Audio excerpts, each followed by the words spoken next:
presidenta de Fundación Giro, dedicada a discapacidad adquirida y madres cuidadoras, en San Luis Potosí capital.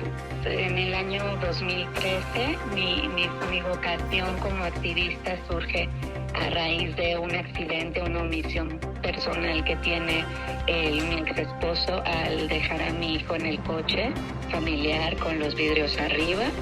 En vez de llevarlo a la guardería, yo me encontraba laborando cuando pasa eso. Era un bebé de 5 meses que había nacido sano y a raíz de esa omisión él adquiere una parálisis cerebral severa y una epilepsia refractaria de difícil control que se caracteriza por cuadros de convulsiones muy recurrentes y que ahora ya han mejorado un poco, pero pues suelen ser muy agresivos y muy continuos, sobre todo por la noche. A raíz de eso se funda Fundación Giro al año que sale mi hijo del hospital y de ahí dentro de Fundación Giro dedicada a discapacidad adquirida.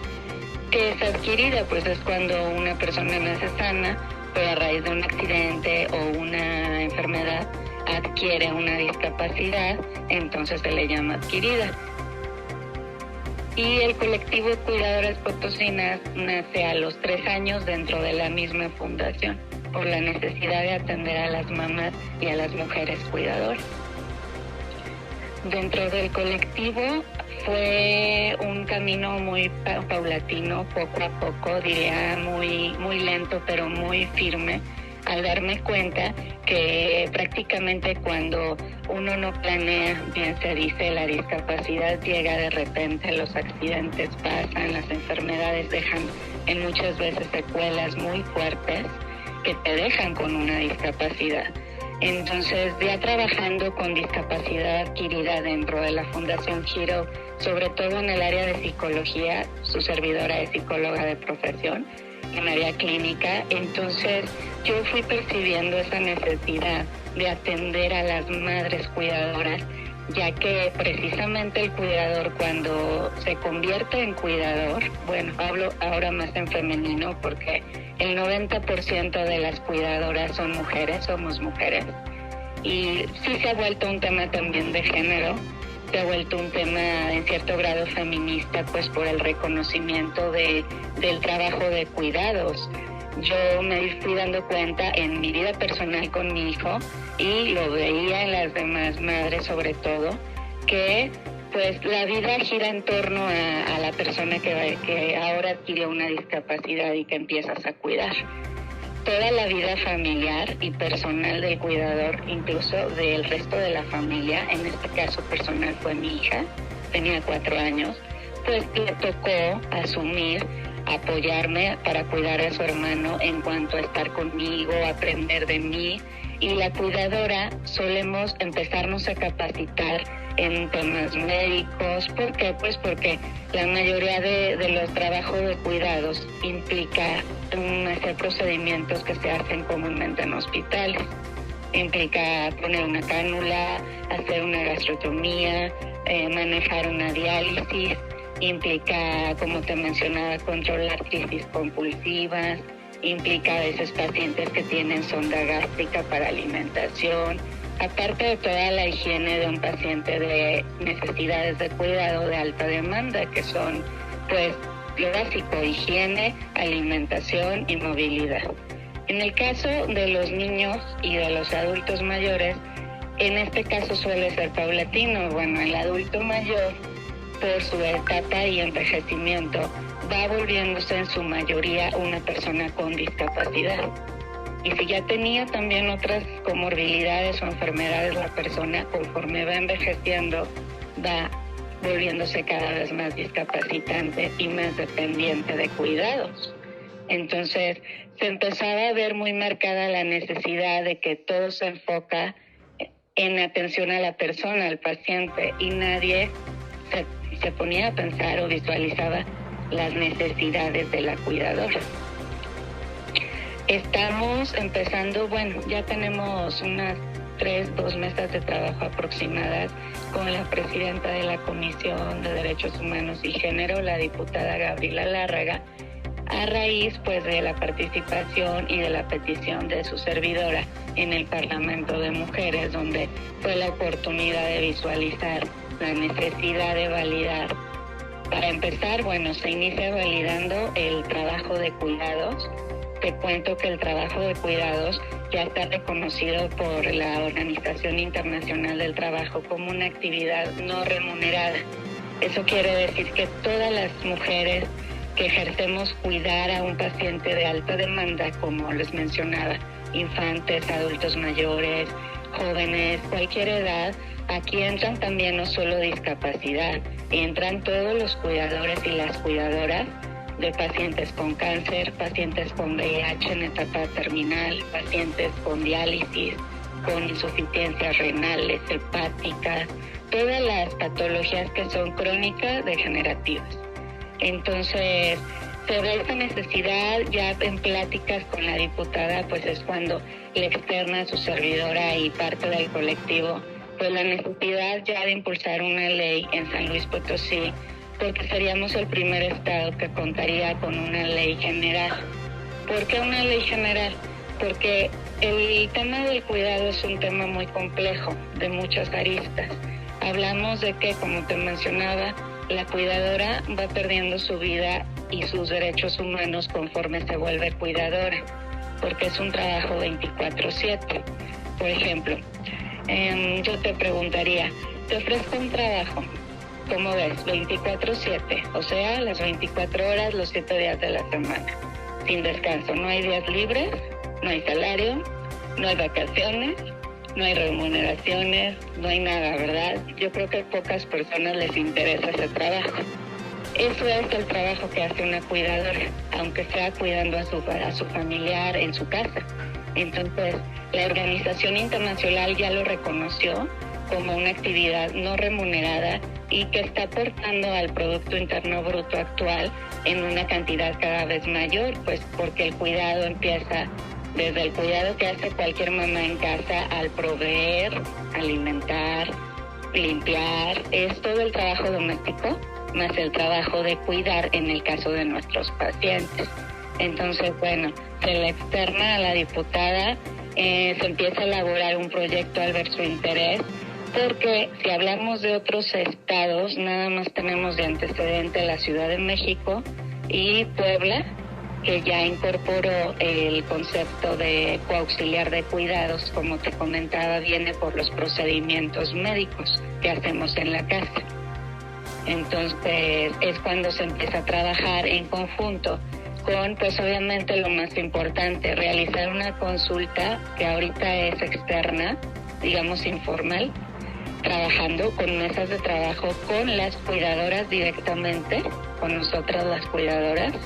Y bueno, ya terminado el proyecto, se va a lanzar la consulta de manera formal, por medio de, se va a pedir obviamente al gobierno del estado y a las dependencias que nos apoyen, como debe de ser, ¿no? Como está ocurriendo ahorita con los pueblos indígenas, como ocurrió cuando la ley de asistencia social, porque como lo marca la Convención de las Personas con Discapacidad, se debe realizar una consulta validando su opinión y sus necesidades para que la ley se pueda formalizar y en caso de ser aprobada, que tenemos fe que así será, pues obviamente todo se haga legalmente y al 100% como debe de ser el proceso. Mira, en favor de las personas cuidadoras, sobre todo obviamente de las mujeres, la ley va a tutelar servicio inicial de reconocimiento de coauxiliar de salud. ¿Por qué? Porque hacemos procedimientos médicos que son hospitalarios para mantener la vida de nuestros pacientes. Si nosotros no cuidáramos a nuestros pacientes, su vida morirían. Depende su vida y su supervivencia de nuestros cuidados. Entonces va a implicar el reconocimiento del término coauxiliar de salud en la ley y por ende implicaría otorgarle a la mujer cuidadora o a la persona cuidadora el reconocimiento y la asistencia de prácticamente servicios de salud al brindarle opción de incorporarse al seguro social o alguna prestación médica para atender su propia salud. ¿Esto por qué? Porque la mayoría de las cuidadoras tuvieron que dejar de laborar informalmente fuera de casa porque tienen que dedicarse a cuidar. Entonces no pueden laborar porque no pueden laborar en un trabajo formal y al mismo tiempo cuidar a su paciente. Y las pocas mujeres que continuamos laborando estamos en una línea muy delgada y sufrimos mucho acoso laboral, porque los empleadores pues solemos requerir permisos por las necesidades de nuestros familiares, ¿no? Por ejemplo, llevarlos a consultas médicas, terapia, y eso ocasiona que los empleadores les moleste y pues muchos casos, incluido el mío, llegues a litigios legales pues por acoso laboral, porque el empleador pues para él es molesto el tener que recurrir a permisos para ausentarse. Entonces se brindaría una protección, ese es el aspecto laboral, para las cuidadoras con trabajo remunerado para combatir el acoso, y para las trabajadoras que no pueden laborar se les fomentarían apoyos de autoempleo en casa, incluidos créditos.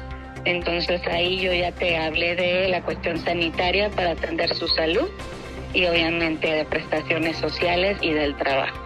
Y también se incluiría obviamente convenios con instituciones, como te digo, para fomentar autoempleo, para tener cuidadores de relevo, que también es un proyecto que en breve se va a lanzar también con DIF municipal, en el que su servidora y el colectivo impulsamos que el grupo de personas o estudiantes de enfermería, psicología, rehabilitación, fisioterapia, sean validadas sus prácticas y horas de servicio social de sus universidades yendo a auxiliar a las cuidadoras a casa. Quiere decir que en vez de irse a empresas, vayan a las casas a cuidar, se vayan desenvolviendo en el medio del cuidado previo a una capacitación formal y a una selección por otra convocatoria. Entonces ahí se le daría la oportunidad a las mujeres cuidadoras de tener apoyos para cuidar a sus pacientes y que ellas puedan tener un espacio libre para ellas, para descansar, para comer bien, para dormir, para reponerse, porque en la vida de un cuidador, como te mencionaba, es muy cansada, es agotadora. Entonces ahí serían apoyos con instituciones que validen las horas de servicio y los estudiantes hagan sus servicios y sus prácticas cuidando en casa por periodos de 6 a 4 horas al día. Entonces ahí ya también entran prestaciones y beneficios con instituciones públicas, por ejemplo el IMES, el DIF, diferentes dependencias. Y bueno, ahí ya le reconocemos también de regresarles un poco a las mujeres cuidadoras el derecho al uso del tiempo libre, que también es un derecho humano que se ve violado porque no tenemos tiempo libre cuando cuidamos. Cuidamos permanentemente y pues nuestra salud se va deteriorando, no tenemos calidad de vida. Entonces estamos perdiendo el derecho a la salud, al trabajo, al reconocimiento de cuidados, obviamente a una vida digna, porque cuando una mujer empieza a enfermar, es cuidadora, en consecuencia no puede tampoco dar un cuidado integral, óptimo a su paciente, porque ella también ya su condición de salud no es buena. Por eso es tan urgente atender a las cuidadoras y por todas las aristas poder brindar que recuperen sus derechos humanos para cuidar de una manera digna. De ahí viene el término precarización, que es cuando, pues, como te comento, por ejemplo, te ejemplifico, una vez yo me fracturé y aún fracturada, pues tenía que movilizar a mi hijo, que es un paciente con parálisis cerebral, y no debería médicamente porque yo no pude tomar reposo como me indicó el médico, pero no tengo opción, no puedo dejar 2 meses de mover, de alimentar, de bañar a mi hijo. Entonces, ese es un ejemplo sencillo, ¿no? Entonces se van a restaurar esos derechos por medio de esta ley. Claro, la marcha que estamos convocando sería de parte de Fundación Giro y por ende del colectivo Cuidadoras Potosinas para el próximo martes 7 de junio. Y bueno, el plan es iniciar en la Basílica o Santuario de Guadalupe, en la calzada de Guadalupe de aquí del centro de San Luis Potosí, a las 10 de la mañana. De ahí empezamos y participarán pues diferentes asociaciones civiles, porque también la convoca el Movimiento de Personas con Discapacidad, al cual conformamos asociaciones, colectivos de muchas discapacidades. También la convocamos prácticamente el colectivo, como te menciono, y también van escuelas que atienden a las personas con discapacidad, centros de terapia, familias, y empezamos a las 10 de la mañana en el Santuario de Guadalupe. Nos dirigimos por toda la calzada de Guadalupe hasta llegar a la calle Zaragoza, parte del tramo de Zaragoza, y de ahí prácticamente llegamos al Congreso del Estado. Antes del Congreso del Estado vamos a pasar por el IMES a dejar un posicionamiento a la directora Marcela García Vázquez, que ha sido una persona que personalmente reconozco su interés. Ha sido la única dependencia hasta ahora pública interesada en el tema de cuidados y que ha impulsado este tema y que también ya estamos trabajando ahí cosas con ellos. Y bueno, llegando al Congreso, se solicitaría la presencia de la presidenta, la diputada Josefina Echeverría, y de la diputada Gabriela Larga, que es la impulsora en el Congreso de esta iniciativa, también para entregar un pliego petitorio que abarcaría pues a mayor información pues las necesidades que ya te mencioné algunas, y pues lo que se solicita de parte del colectivo, de la fundación y de todas las asociaciones que integran el movimiento de personas con discapacidad, que son 18 asociaciones. En total seríamos 19 asociaciones, colectivos o fundaciones. También está planeado una venta, si nos autorizan en el Congreso, en la explanada, de las madres que son autoempleadas, que generan en sus domicilios venta de repostería, de artículos de belleza, de artículos artesanales, para que se haga una exposición por unas horas y puedan ellas exponer y vender sus productos. Esa está por ser autorizada, si nos permiten, afuera del Congreso, unas horas terminando la marcha. No, pues Ricardo, agradecerte mucho, extender esta invitación a las mujeres cuidadoras. Inicialmente éramos solo las madres cuidadoras de niños y jóvenes con discapacidad.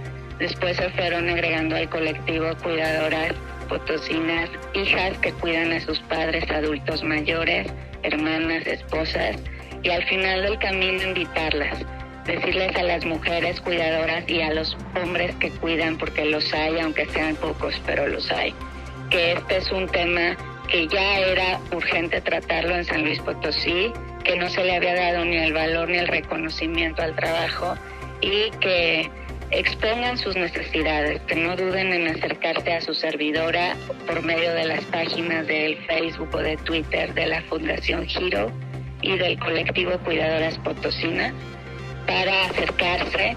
Y bueno, nosotros nos dedicamos también mucho a capacitación para temas de salud, temas jurídicos, temas relacionados al cuidado, y las esperamos con sus familias para que hagamos valer las necesidades, y la prioridad en esta primera marcha es visibilizar las necesidades reales de las cuidadoras. Todas son válidas, aunque les parezca raro, hasta lo más sencillo como necesitar tiempo para dormir. Es un derecho humano, es válido y es necesario, porque si no hablamos y si no exponemos, mucho menos va a haber avances en el tema. El tema en México ya ha sido muy tratado. Empezó con la lucha de la activista Margarita Garfias en la Ciudad de México, de un colectivo nacional, pero estatalmente vamos abriendo camino y los invitamos, y ahí vamos a estar. La marcha va a ser corta, yo calculo 40 minutos duraría, pero muy significativa y muy importante. Poco a poco, brindando derechos y recuperando, validando a las cuidadoras y su trabajo, se valida también y se le da la seguridad a los pacientes de que van a seguir teniendo quien los cuide de una manera óptima, sana y en buenas condiciones, porque no queremos que sigamos enfermándonos las cuidadoras e incluso en muchos casos falleciendo antes que los pacientes, porque nos vamos deteriorando precisamente por la falta de apoyos, de políticas públicas, de reconocimiento, incluso de la misma sociedad, empezando por las mismas familias. Muchas veces dentro de la misma familia empieza la discriminación y la invalidación de todo lo que una mujer cuidadora hace para mantener a su paciente en buenas condiciones y vivo. Entonces los esperamos y cualquier duda está en las páginas, les reitero, Fundación Giro, con H, H-E-R-O, y Cuidadoras Potosinas. Para Cántaro Noticias, Ricardo Sánchez García. Muchas gracias, Mariana Noriega.